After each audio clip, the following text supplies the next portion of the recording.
Assalamu alaikum урматтуу мекендештер жана Байтуу каналы катталуучулары. Бүгүн 4-декабрь 2022 жыл Таш көмүрдө кызыл алмадан мына ушул 9 баш кой жоголду. Кызыл кашка козу оң кулагы алды тилик, сол кулагы арты тилик.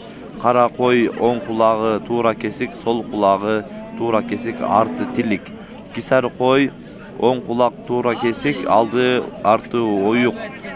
Sol kulağı aldı iki oyuk topçusu var. Kara koy on kulak tuğra kesik, sol kulak artı tilik. Kara koy on kulak tuğra kesik, sol kulağı artı tilik. Kara koy on kulak tuğra kesik, sol kulak artı tilik. Kara koy on kulak tuğra kesik, sol kulak artı tilik. Kara kaşka koy, sol kulak tuğra kesik, artı tilik. Ушундай ар кандай ээнде болгон 9 баш кой жоголду туугандар.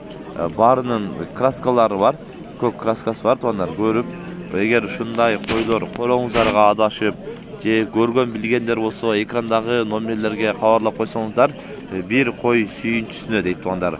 Андыктан жок жаман, издеген жаман дейт туугандар. Ушул видеого дагы бирден лайк басып, бөлүшүп коюңуздар. Издеп жүрөт агаларыбыз. Андыктан бөлүшүп коюңуздар. WhatsApp'тан дагы, связьдан дагы байлансаңыздар болот.